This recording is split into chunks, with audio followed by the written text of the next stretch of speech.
Hi. In this expert series, today we've got Mark Richards, a prolific author, consultant, hands-on architect, founder of developer to architect.com site, and his YouTube videos are watched by many who want to, understand how hard to understand concepts. He makes them easy and removes all the hype from it, and then makes it so easy to understand that I remember even when I had some queries to clarify, I did chance upon his site, and then his explanation was fantastic in terms of architecture patterns and how he did make it very easy to understand. So here is Mark Richards, who has actually had an illustrious career of 35 years, has worked in several large corporations such as IBM, Honeywell to start with, and he is still in touch with technology, having gone past all these years, and he's got some secret sauce and recipes on how one can keep themselves up to date on the latest and the greatest that's happening in the field. So here is Mark Richards for you. Good morning, Mark, and welcome to this talk. So please walk us through your illustrious journey on how it has been over the several years. People won't stay that long in software because of you have to learn, unlearn a lot of things. So I'm sure you've had your own paradigm shifts, which will be quite useful to the audience here. So please walk us through your journey on. You actually played and worn several hats. You've an author, a consultant, hands-on architect, an avid trekker and a hiker, you call yourself. At times you've done all these things. And how do you manage? How did the transition happen to being on your own? Because you're an independent consultant as well. Can you walk us through that journey?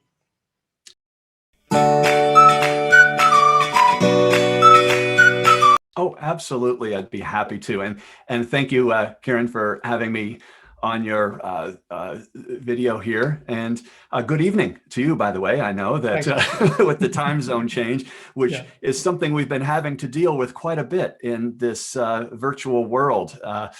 And so anyways, I good think evening. COVID has made the world flatter and quite flat, by the way. Indeed. I can't tell you how much I still do, as a matter of fact, virtually in Asia, Eastern Europe, and a lot of times those work days actually start at between 2 and 3 a.m. my time. And I do adjust my schedule a lot of times for those. And the interesting thing is I still experience the jet lag, but it's at home, which is kind of an interesting thing.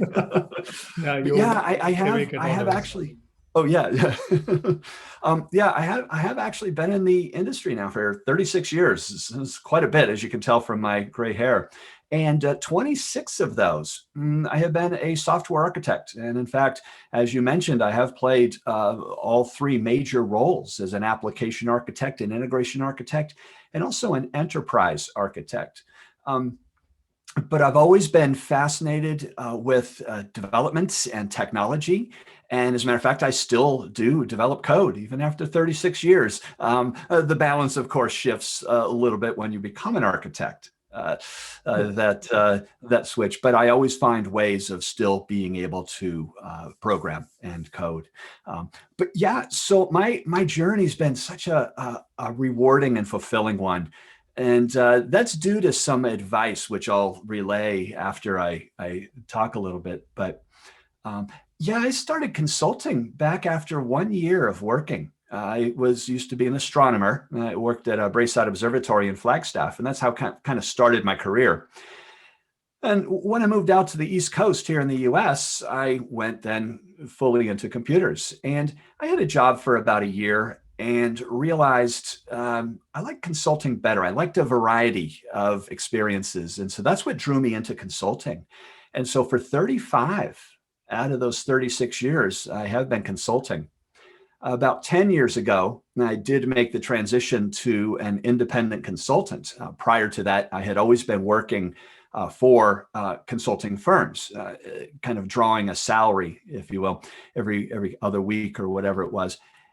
And then I kind of decided I wanted to chart my own course, which was really the driver for going independent. And Also, at that point, I had been speaking at enough conferences and I had a few books out that I had enough credibility to be able to fairly easily get opportunities on my own. That's the biggest challenge about going independent, of course, is that risk of saying, well, if I don't work, I don't get paid. Very However, true. I had no problems getting right into the independent consultant mix. As a matter of fact, the sidetrack, an interesting story here, Kieran, is when I decided to go independent, and that was about 10 years ago, I was just finishing up an engagement at a trading firm, and I decided to take 3 months off because in that transition, I really wanted to step back and really redefine that next chapter in my career. Kind of what do I want to focus on? What direction do I want to go?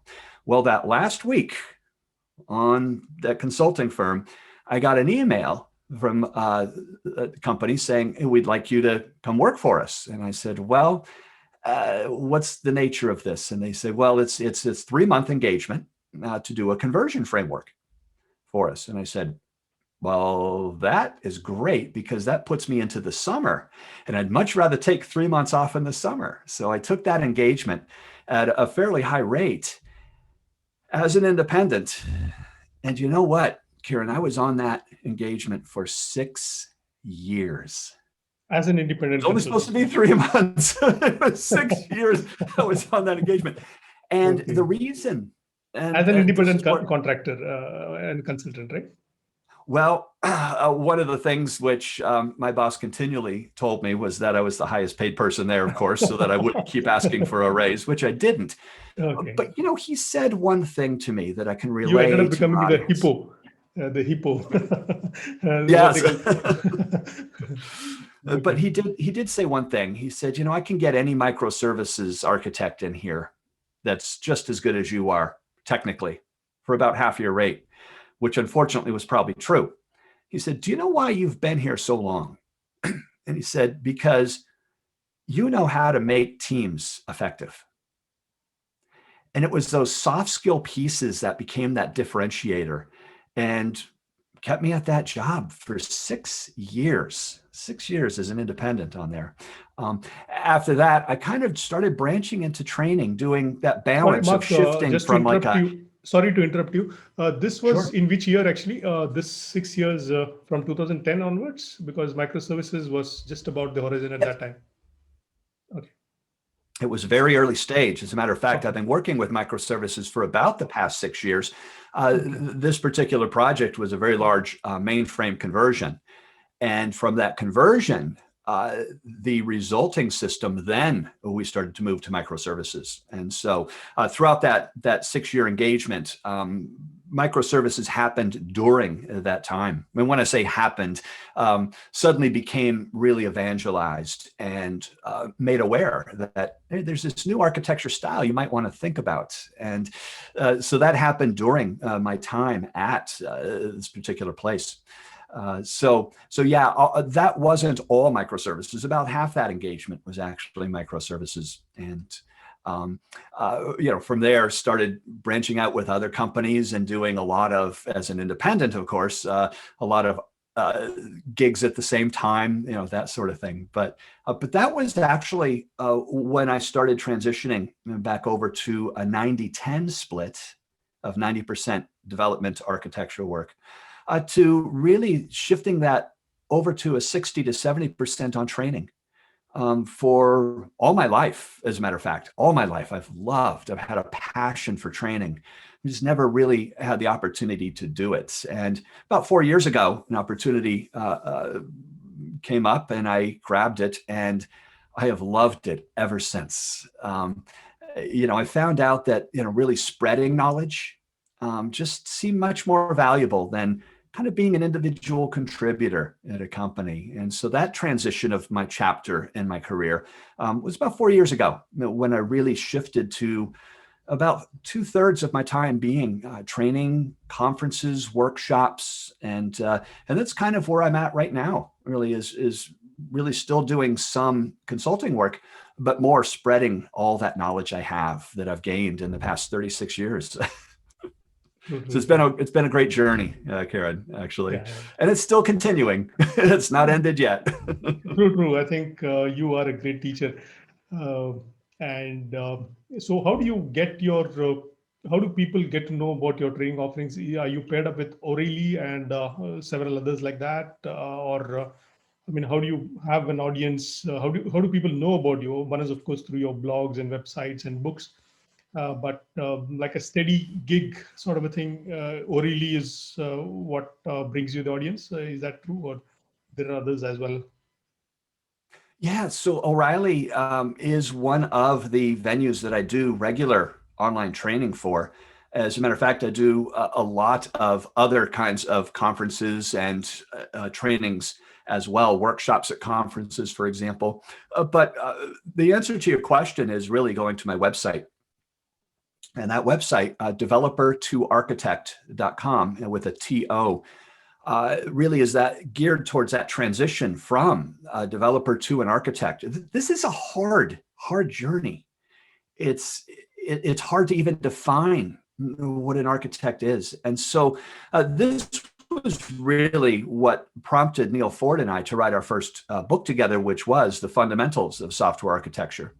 But my website has an upcoming events page on it that shows all of my public events, and also a training page to show all the various trainings and stuff that I do. So it's really kind of a one place to get the information for where I'm actually speaking at. But also, though, I do have what I call Software Architecture Monday. This was part of my spreading knowledge and give back piece. And so about 3 years ago, I started recording videos, 8 to 10 minute free videos. They're hosted on YouTube, but kind of cataloged on my website. And so going to my website and clicking on lessons is, as a matter of fact, last weekend, I believe it was lesson 108 that I actually posted, if you can believe it.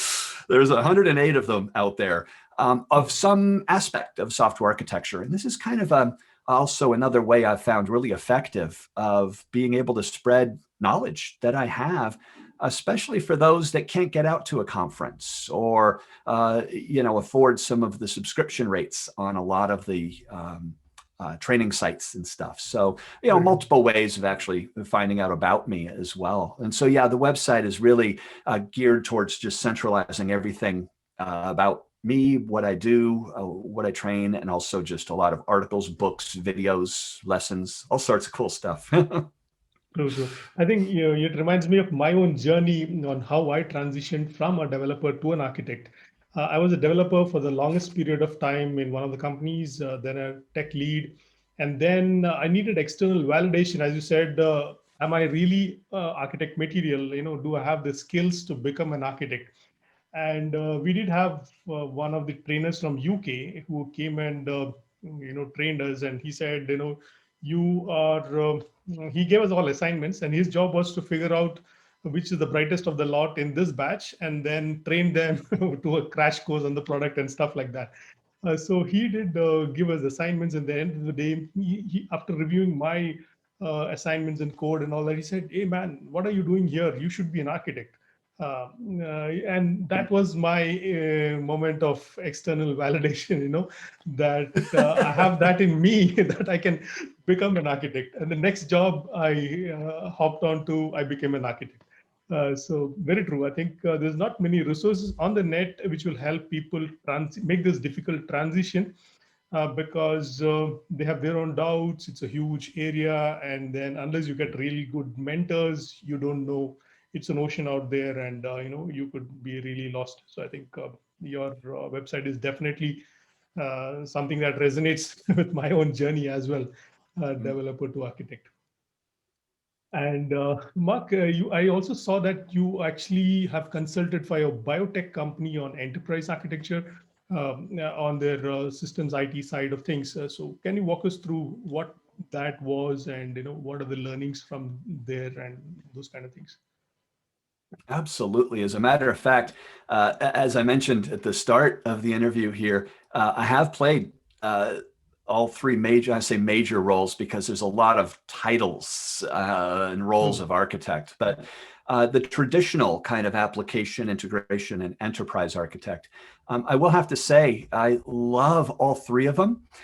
Enterprise architecture absolutely fascinates me. And I've been in, oh boy, I'd have to say on the onset, I can think of at least half a dozen, if probably a little more, companies working with enterprise architecture. I really am passionate about this bridging between business initiatives, the business trying to turn itself around or do something, and the matching of those capabilities that IT is providing. And this has always, Kieran, in my experience, has been very similar to putting a square peg in a round hole. They rarely match up what we're trying to do. And so with my experiences that I've had, what I found throughout all those companies, including the biotech industry, the financial industry, and also one engagement on enterprise architecture and retail, all three of those industries and the half a dozen companies that I've worked in as an enterprise architect, interestingly enough, have all had the same problem. It's this lost in translation between each domain or each application or system or department kind of doing their own thing, but yet losing sight of the business initiatives or what the business is trying to accomplish. And that's what I mean about that square peg in the round hole. They don't match up a lot. And these are where we create business capability models to be able to map out what does the business need and what are we providing in IT? And do they match up? And this is one of the elements of being an enterprise architect, is actually not only analyzing that kind of mismatch, but also aligning it so that business initiatives, things that the business wants to do. A good example, we want to become, which was one of my engagements, we want to become the #1 online insurance provider in the nation. That's our business goal. Go and make it happen. And that's where the enterprise architect works with business architects to say, okay, what needs to happen to do this? I mean, there's business workflows that need to change. There's new products that insurance company needed to support to become the #1 online. It didn't support all sorts of products, say an insurance product. What about manual processes that we had to get rid of? And what about our systems, our capacities, our scalability? All this, it sounds overwhelming, but the enterprise architect role is really to kind of align those capabilities in that initiative to develop these roadmaps that then are communicated and collaborated with application architects, architects that are responsible for a given system, kind of thing. So you can kind of see the hierarchy that I'm kind of drawing here. I hate to say hierarchy. It's really the scope of the role, I would say, is probably a better way to put it than hierarchy. But that's really what I've experienced in all of my enterprise architecture engagements as really that missing link. True. And So, a lot of, as a matter of fact, several, oh, go ahead. Yeah. sorry, actually, what kind of tools were you using to drop the architecture roadmaps? Was it Visio, PowerPoint, or did you stick to some kind of modeling notations to drop the boxes?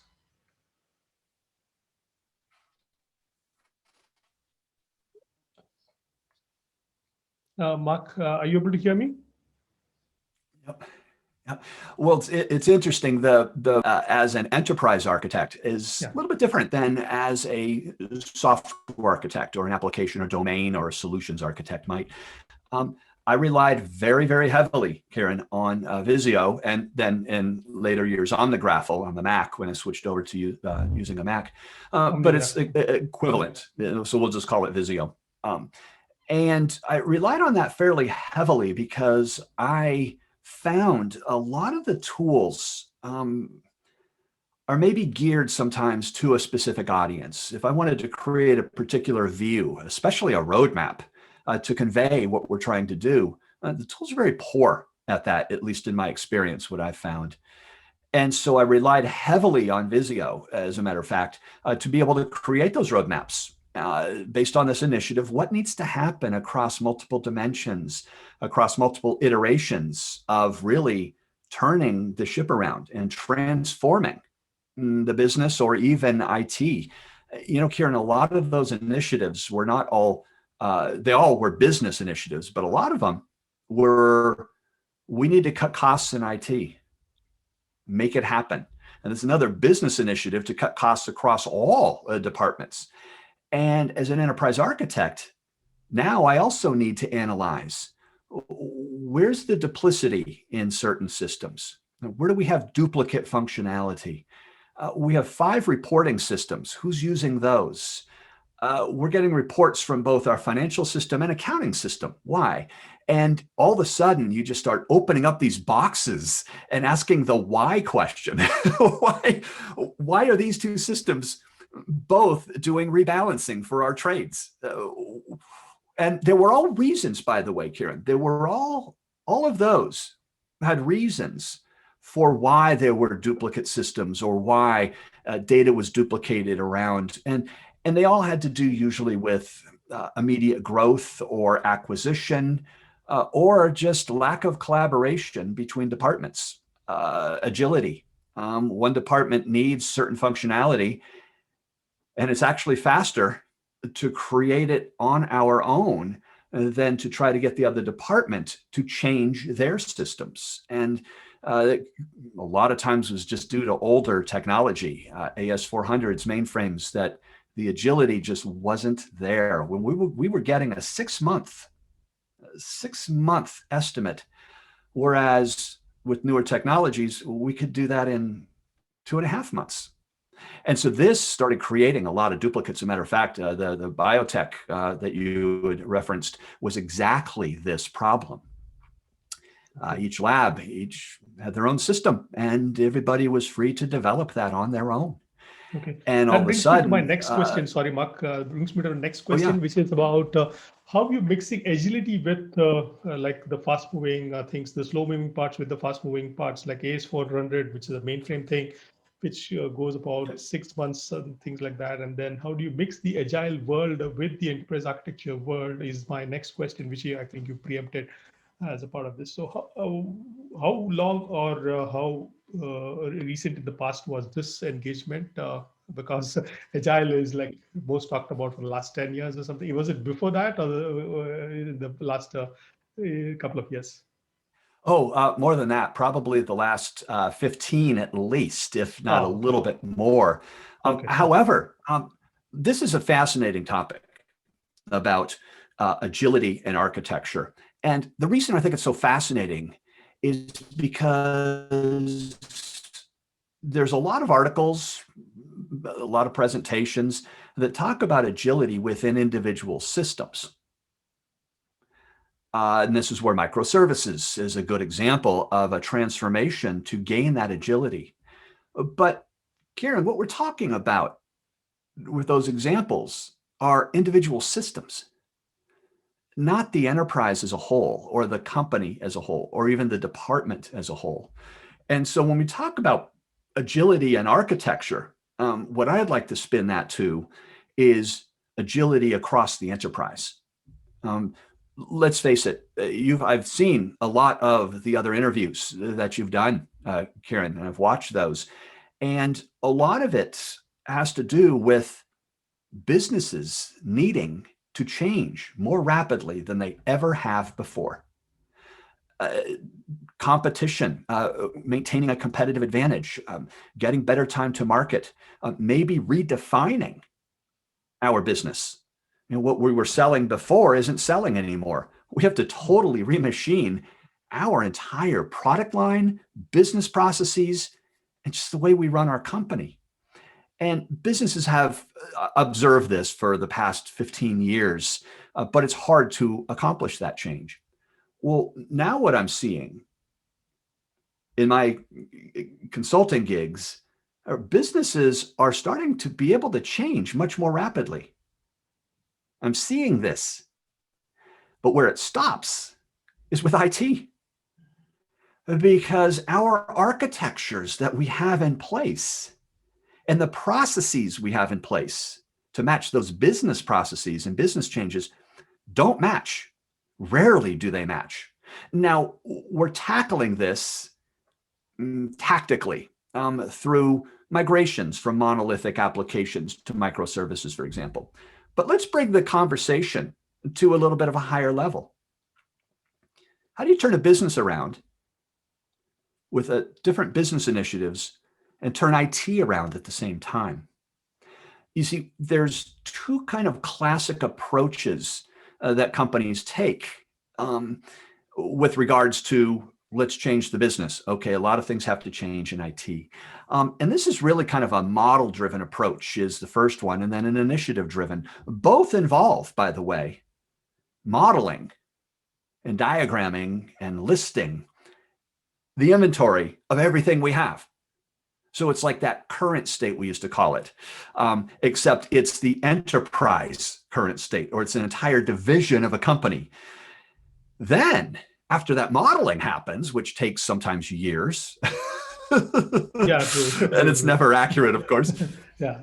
Then it's like, okay, now what do you want to do? We do a delta and create a roadmap. I mean, this has been, Karen, the process that we have been doing for 40 years.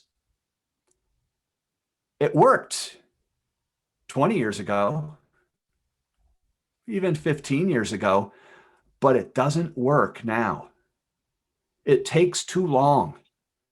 This whole approach of model, determine what you want, identify a delta, build a roadmap, I mean, this is months to years of effort. So in answer to your question, finally, now that I've set the stage of doom, the answer to your question really is about adopting more modern approaches in enterprise architecture.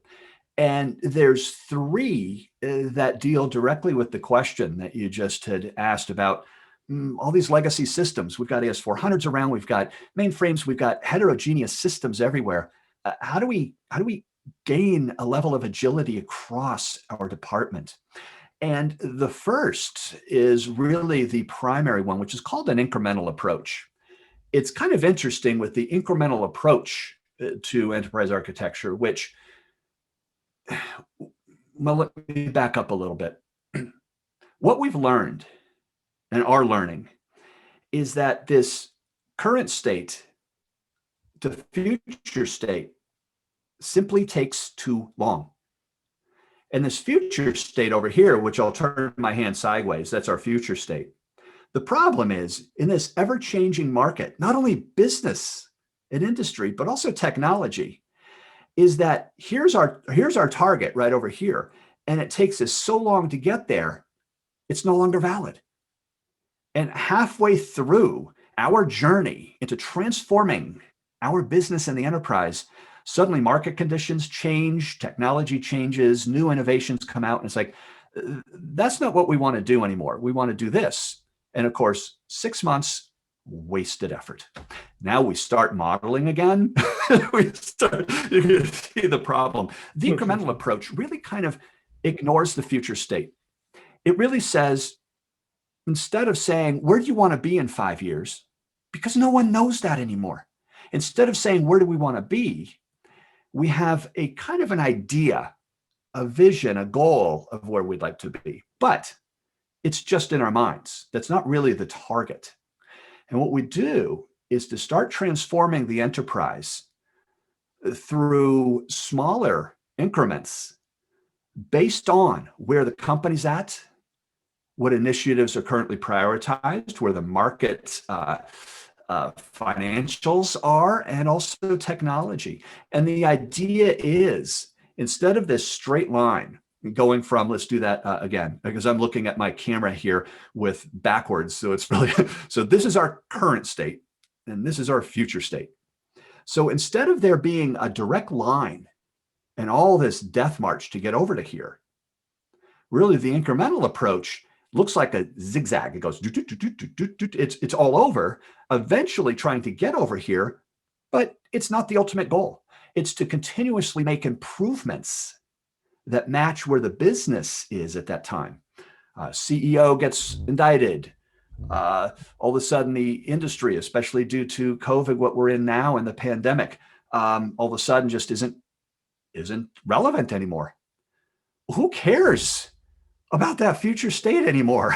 We need to change our infrastructure to match the current market, the current demand. And that's what the incremental approach is really all about.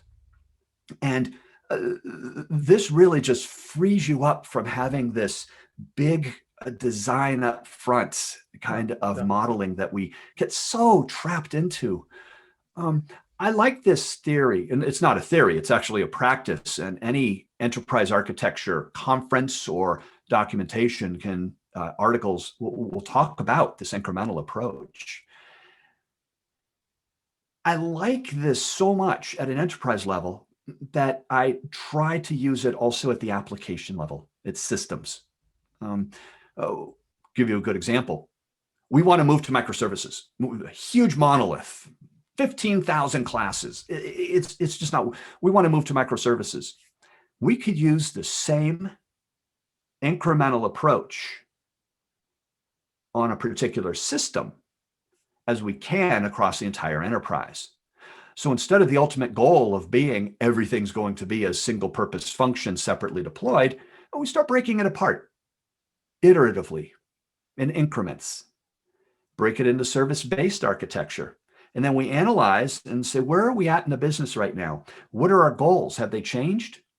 And then maybe part of it goes to microservices, maybe part of it goes to event-driven, maybe part of it stays where it is. And so I like applying this incremental approach at the lowest of levels in the terms of an individual application, and also at the highest levels across the entire enterprise. And so it's kind of it's a game changer, I guess, is what I'll say. Whatever you said is summarized by this particular statement, I think, Mark, which is that if you exactly provide what the customer asked for in the beginning of the project, by the end of the project, then you exactly failed his requirement. So that's like an antithesis of a statement. If you provide what the customer asked for at the beginning of the project, because it's like flowing water, the requirements have changed, the market has changed, the business environment itself has changed. So there's nothing like, it's like drawing water lines on flowing water, as you said. So yeah, that's a good point. I think somewhere down the line, you made a good point that how does legacy transform from a monolithic to microservices-based architecture?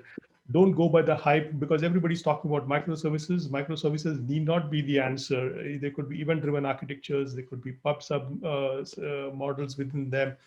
There could be other kind of architectural styles that you could really adopt. And as you said, keep some of them as just plain services, which still fits the bill and feeds the business and earns the breadwinner applications run the way they are.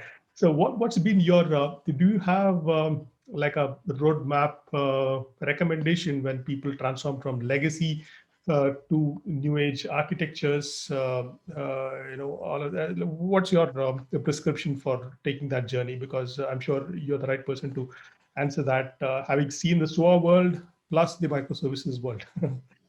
Yeah, well, I have had, I'll call it significant experience, a lot of experience in exactly what you're talking about, these legacy transformations. And, I'm going to include legacy in the classical sense of mainframes, AS400s. The drivers, Kieran, are there. One recent project was an AS400 migration. Because with that certain technology, and I don't want to get too deep into it, but fields are fixed and it's directly, intimately tied to the data. And it's all positional in nature. So if I have an account number that's 10 fields, the 11th field starts some other thing, like your name, for example. My point being, it's extremely difficult to extend or expand some of these older systems. Mainframes with COBOL, with fixed arrays, AS400s with fixed field links. And so when you run out of account numbers or are about to, what do? Do you start it back at 0? One idea didn't work. You migrate. Because the effort to migrate actually becomes the same or a little less than actually modifying the existing system. That's how hard these are.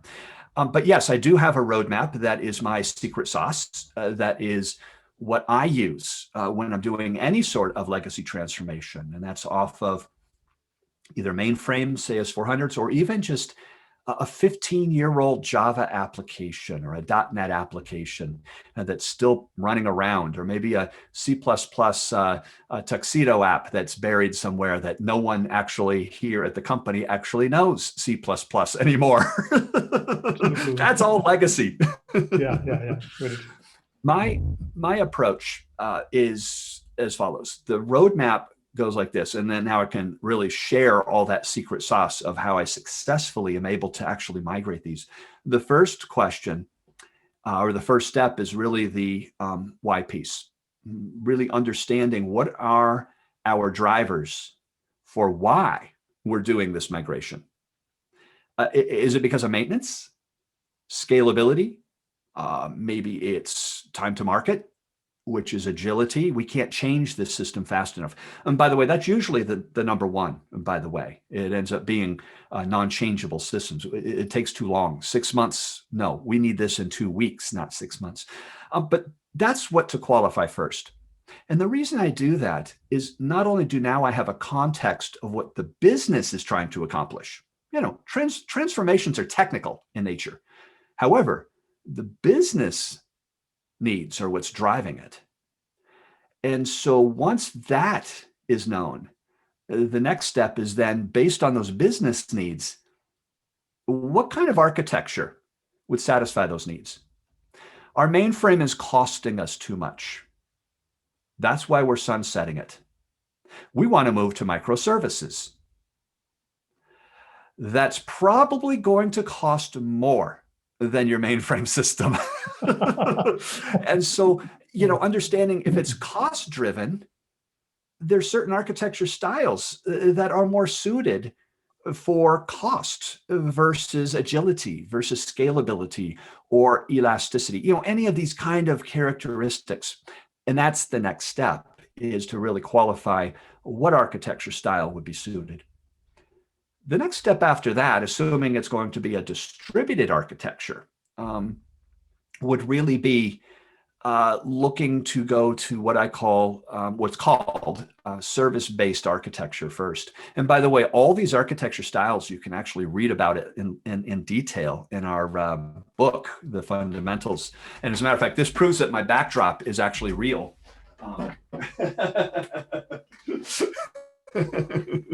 There's the guy. Okay. So all these architecture styles are actually outlined in our book. But service-based architecture is a fairly inexpensive first step. And then from there, again, asking the why, to what parts should then be further decomposed. Those 4 steps are my primary roadmap and really my secret sauce, actually, for those kind of transformations. Yeah, I think you talk about building blocks and then trying to map those back to the reference architecture endpoint. I think this is the fact that you talked about the why and how it connects to the what, how, and those bits is probably the second law of architecture in your book. Is that correct? It is. So that's the second law. And the first law of architecture is, I think, something very interesting as well that you talked about. Yes.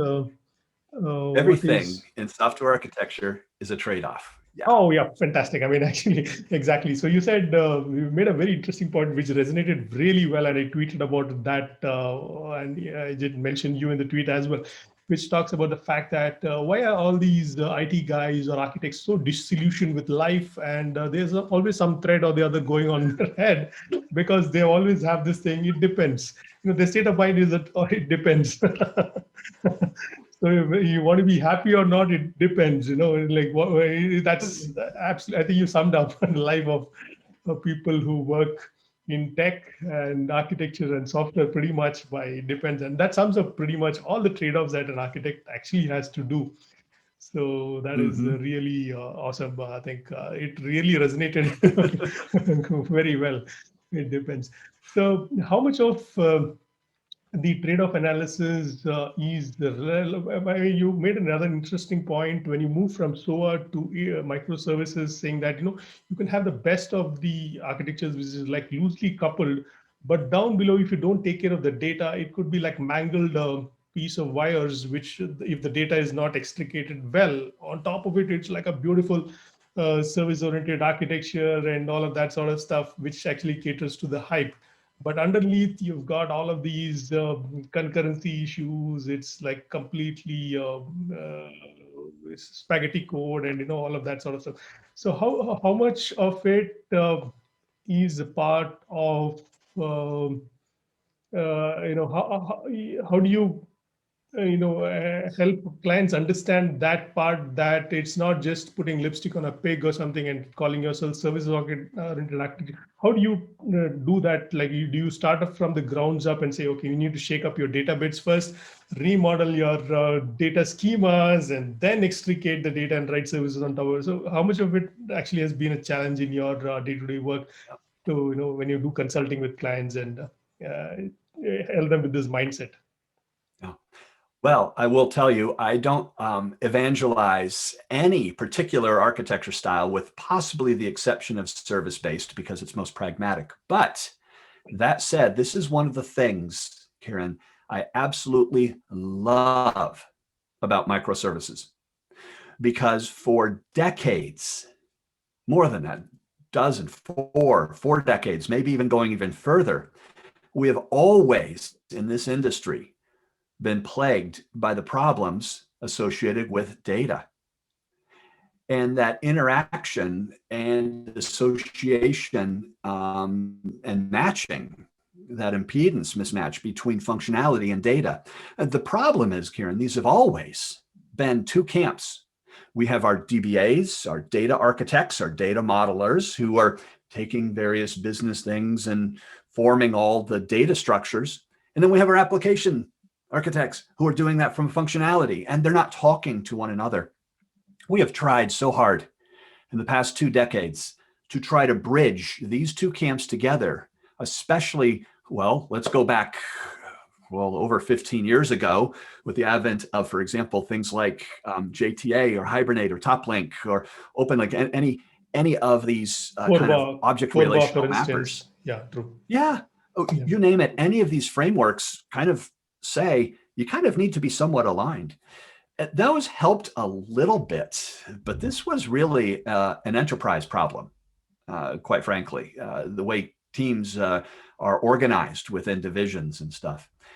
But microservices finally required us to have those conversations and collaborations, because, as you correctly said, when we start getting excited about breaking apart our applications, microservices really introduced this problem of saying, well, you're talking about bounded contexts with single purpose functions deployed as separate units owning their own data. Well, that means we have to break apart data. You can't do microservices without breaking apart your data. Can you imagine dropping a column and impacting 200 tables or 200 services? It becomes mind-numbing ridiculous. So anyways, this has caused us to have to break apart data and consider data. And finally, and this is what I love so much about microservices, is it's really bridged this gap between the two camps of application architects and data architects. And the two of these teams, roles, actually working together, literally side by side, in forming what should be services and what shouldn't be services. That is, in my opinion, perhaps one of the best outcomes of microservices, because we've been trying this for so long. True. It's the same with DevOps also, the developers and the operation guys. So there is always a wall between the two.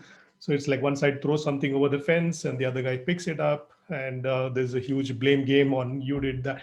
I quite remember the DBA in most companies are not reachable. They are perhaps sitting in one corner of the building, and he's one bottleneck wherein there's thousands of requests on that guy, and then everybody trying to access his time. And then, as I said, even doing a small data change is a nightmare if those teams are not. So I think our whole industry is evolving up to microservices, and DevOps also, I think, is very, very timely because the rate at which code is being churned out. So there is CI/CD practices to help microservices. So I think it's all an evolution which is all bracing up quite well and drumming up the hand in hand. I think, and it's very interesting times that way, as you said. I actually, Kieran, call these the revolution, the revolutionary part of microservices. Yes, and you're absolutely right. The DevOps piece, and anybody listening will be nodding their heads about the problems with black box deployments. And the fact is, if something's not deployed correctly or in the right order or it fails, we tend to get angry at the release engineers. And the problem is, they're angry at us because they're saying, we have no idea what your changes are here. I don't know what I'm deploying and why. So we call those black box deployments. Yep, I'm going to hit the deploy button. Let's hope it works, people. And that really, microservices, you're absolutely right, Kieran. We cannot forget that also bridged that gap as well. I still see in my travels, though, unfortunately, different interpretations of DevOps. And the telltale sign for me is when a particular team member or company will say, oh, no. Our DevOps teams work really closely with our development teams. And I have heard that phrase. I have heard exactly those words. And I step back and I say, well, what do you think DevOps is? Because that's not DevOps. And a lot of times, unfortunately, I see companies in a transition where they slap that label on their release engineers who are still not collaborating with the development teams. And so you're absolutely right. All these things we're starting to realize has been our impediment, has been why it's so difficult to change systems and release software. Okay. Well, one other question, Mark. How do you actually balance the strategy part with the execution? Like you said, the elevator pitch and the engine room scenarios, because you're consulting with clients on having the business drivers right and all that. So how does one avoid that thing of getting stuck in the elevator or the ivory tower, as they call it, versus the ground reality of moving the parts and getting things done?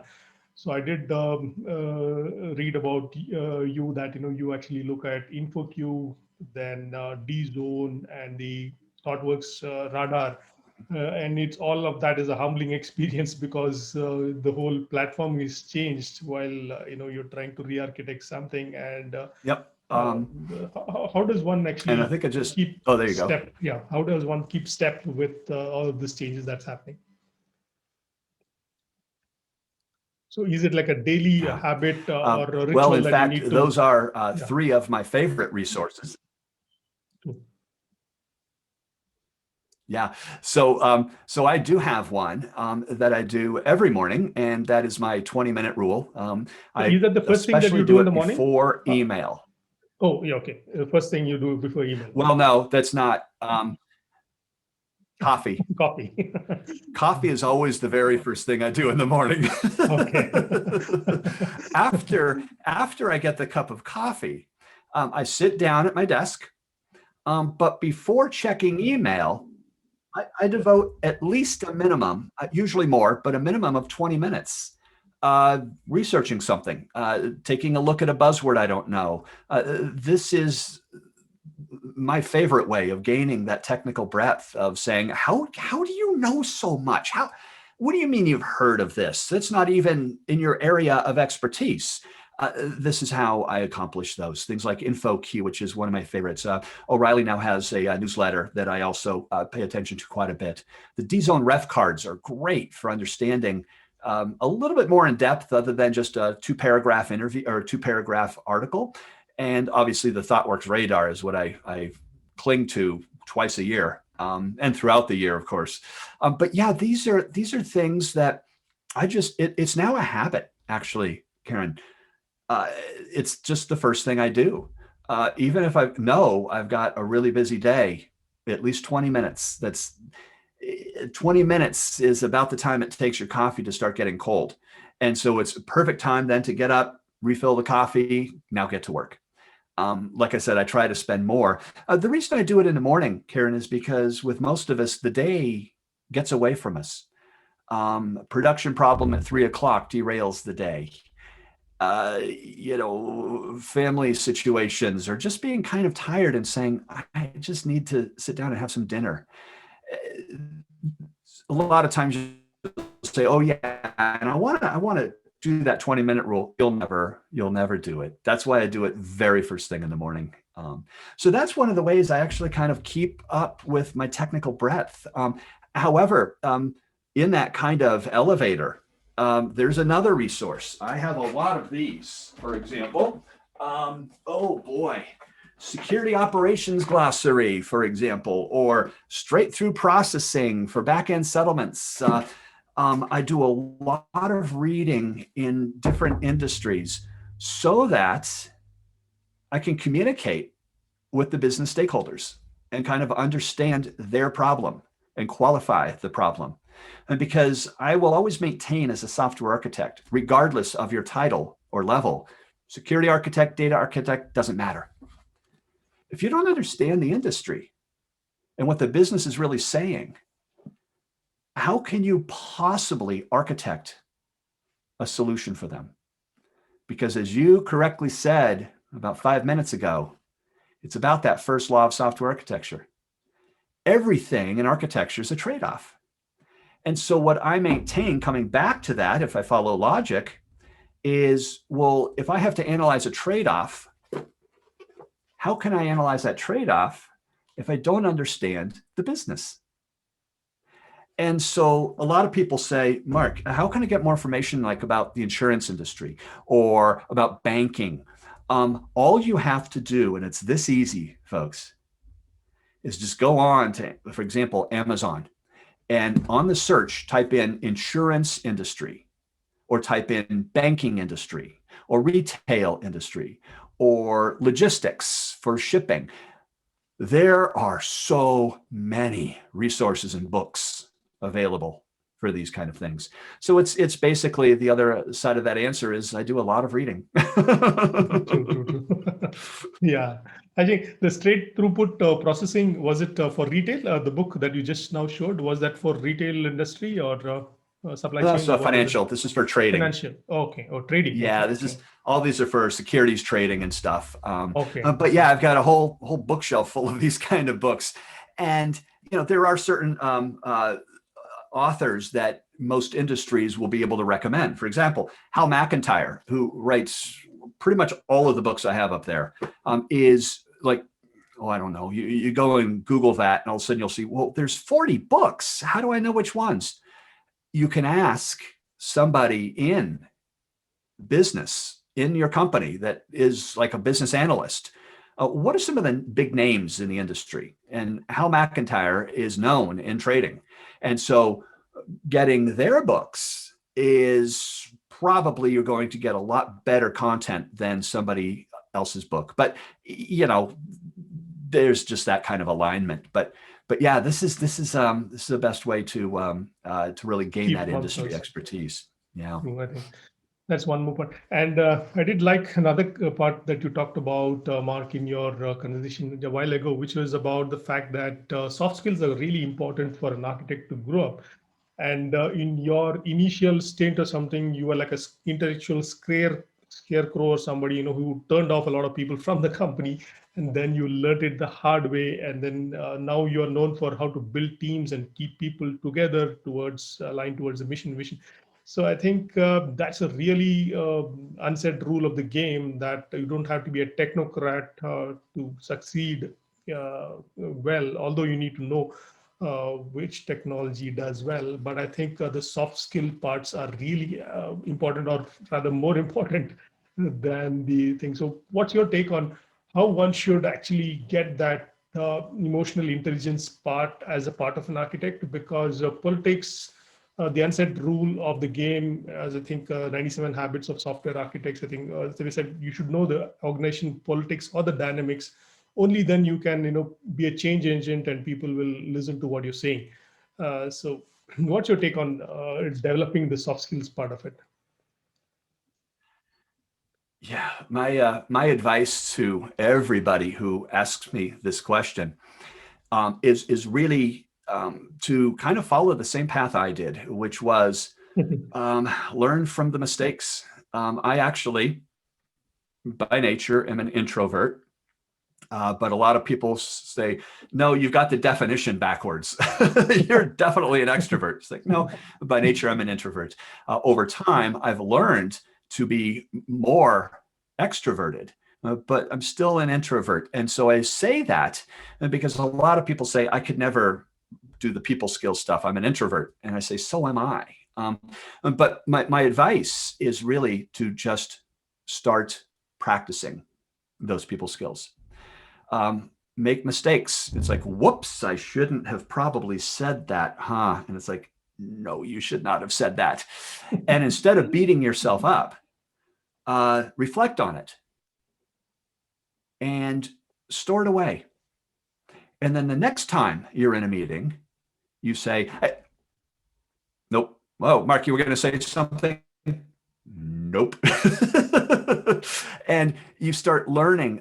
That's the first advice. The second is really to just observe people, observe situations at work. I know now we all have to look at boxes on Zoom, but you can still see certain facial expressions, certain dynamics, especially between team members. And this is an opportunity to kind of step up and try to do some conflict resolution on repairing those kind of, team conflicts. These are all things you try. It's like, but I have no idea how to do it. It's like, well, what would you do? Well, I probably would sit both of them down and maybe have each other talk about why they're at odds with each other. So why don't you do that? Because I don't know if that would work. But you don't know if it would work or not until you do it. And it really is one of those things, Kieran, that unfortunately, and this is an unfortunate to everybody, is it's really hard to just pick up a book and learn soft skills. Or it's really difficult to just to go to a class of soft skills and then say, okay, now I'm an expert. It really does take practice and learning on your own, personal adventure in this topic. Neil and I laugh about this because we talk about them, Kieran, as being soft skills, but yet they're the hardest skill to obtain in architecture. Yeah. So yeah, it's kind of a play on words there. I totally understand what you're saying, Mark, of that. And one more thing, but it is, Kieran. I will say, lastly here. Oh, I just wanted to say one last thing about it is, it is the differentiator. Yeah, absolutely. Yeah, I think politics is the undercurrent of every company, and if you don't understand the organizational dynamics, you can rub people the wrong way. And no matter how great your technology solution is, you may not get any takers to buy into your solution. I think that's really well said. And one more thing, Mark, is the fact that you talked about the feasibility when it comes to architectures. Because when a guy is deep down at the technology level, how does he acquire that business side of the skills knowledge to know that, okay, this is going to take off, this part is not going to fly in, and this technology has this cost implication, so does that come with interaction with customers, or having that business acumen by keeping abreast with the industry trends and things like that? So what do you think has been learning, what can be a learning there for a person who is actually trying to transition into that role, that he needs to understand the feasibility part of it or the market viability part of the solutions? Yeah. And that is really near and dear to me, Kieran, because as you alluded to, yes, I have had some pretty bad experiences when I've forgotten about feasibility. Uh, it, my best advice is don't create the perfect architecture, create the right architecture. And that was my mistake. I focused so much on the technology and how to do things perfect, I completely ignored cost, the budget involved, the amount of time it's going to take to create this and implement this architecture, and also the skill set. Those are three big aspects of feasibility to take into account when you actually are coming up with a solution. And I can't stress enough for technologists when we start getting buried in the weeds of technology and excited about, hey, we can throw in Kafka here and we can actually stream to Kafka and write microservices as subscribers to be able to notify everybody. And it's like, well, time out. That's a wonderful idea. I think it's really keen. What's our budget constraints? What are our time frame constraints? Has anybody here ever done Kafka? Because it's not as easy as it sounds. There's a lot of tuning and configuration involved. And so all of these things kind of come into play and say, oh, yeah, you're right. We only do have 2 months to get this out the door. It's like, yeah, so let's put that kind of on a parking lot because that's a good idea, but it might not be feasible within this first iteration. And so this is something we all get caught up in this trap about. But to kind of further answer your question, Kieran, it really is about understanding what those constraints are. And it's the responsibility of an architect to know and qualify those constraints, budget, Yeah. time frame, skill set. And that's the trade-off. Again, it's all about this trade-off analysis. That Kafka solution that you're proposing, that custom, fitness function gathering would be perfect. What's the trade-off? Is it going to impact cost and budget? There's a great story folks can Google called the Chandler Project. And this is a very famous story every architect should know I think about a Microsoft, particular was it company. Microsoft? Oh no, I think they did analysis paralysis and finally drained millions of dollars down the drain. Yeah, and there was no solution. After 2 years, no one came up with anything. No budget, no timeline, just come up with the best solution. And it was a great lesson learned that the best solutions come from having constraints. We both have kids, Kieran, and it's the same thing. It's that practice as a parent of defining the right boundaries. And children, of course, challenge you to define those boundaries. And that's how we get those defined when they're 2 or 3 years old. It's the same kind of concept here. We live within those constraints, and that's our solution space. So it's if anybody listening hasn't heard about the Chandler Project, it's a great thing to Google and read because it's a good lesson learned. True. I think I did come across it first time in Neil Ford's talk. I think on evolutionary architectures or something. I think one of his talks, he did mention about. That's where I came across the Chandler's Project, Mark, about that. And right. It looks like, Kieran, you might be frozen. So I'm guessing you're probably asking a question, but I can't hear it. oh, I'm sorry. So what I was saying is the first time I encountered however, Chandler's. Oh, there we go. Are you able to hear me, Mark? Uh-oh. Whoop. Yeah, I think there was a glitch. There we go. Okay. Yeah. For the past 30 seconds, you were probably asking a question, but I couldn't hear it. I don't know if your audience could hear it either. True. I think there was a glitch, Mark. So I think the internet is a bit choppy here. And of course, but this is the problem with our current. There we go. Now I can hear you. Okay. Yeah, no problem. So the first time I heard about Chandler's thing was in Neil Ford's talk, I think on evolutionary architectures or something like that on YouTube. I think that was my first place where I heard about that. And I think just before we end this talk, Mark, I just wanted to thank you for your time and basically, what are your last sorry, what would be your advice to budding architects on how they should, obviously your website has got a ton of resources on how to people how they can bridge that gap. It's a huge chasm that they need to cross from being a developer to an architect. People have this fancy notion that once you are an architect, you probably drive a BMW or that kind of a rosy kind of a thing. Because I remember one of the architects that I used to mention, he used to say that guy is an architect, he's got a fancy phone, and all of us have got these normal phones and things like that. Are you there, Mark? Or I see your screen is frozen.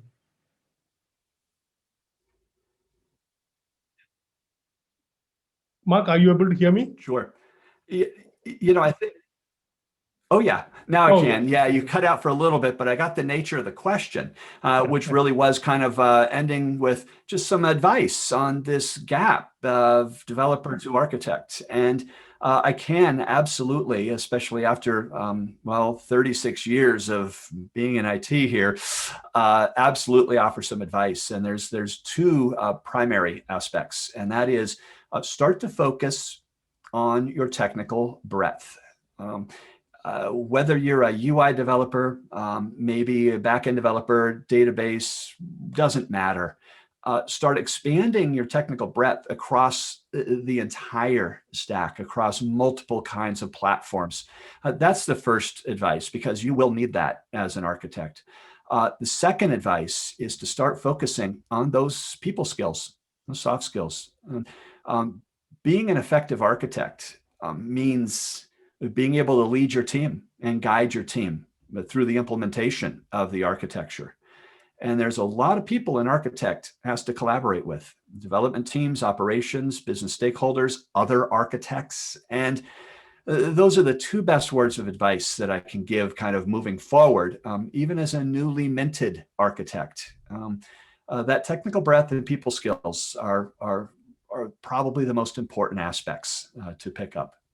And read literature apart from your industry as well, right? Like probably you step out of your comfort zone and try to get conversant with other industry models and what's happening outside. So I Yeah, think that's really absolutely. great. It's all Because about the experience. Yeah. absolutely. So I did. You brought up that point that showed that straight throughput processing book, which is really great. Because I've seen guys who are technical, they're deep down technical, they do only one thing for the longest period of time till perhaps you're bored to death with that. But then, if you have this kind of a perspective, it makes you quite rich in your experience, and you're quite valued. I think that's one of the things from your book also, that, or I don't know whether that's your personal philosophy, that you said try to share your knowledge and just don't be only an individual contributor. So that's a great leadership lesson as well, I suppose.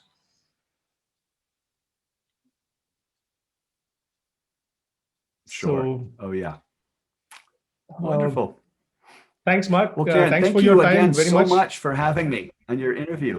Sure, sure. Thank you very much, and have a great week ahead. And I think we'll wait for your book, Architecture, the Hard Parts, which is the next in the line of things. So, your videos are very good, very informative. Keep going. I think we will definitely follow you. Thank you very much.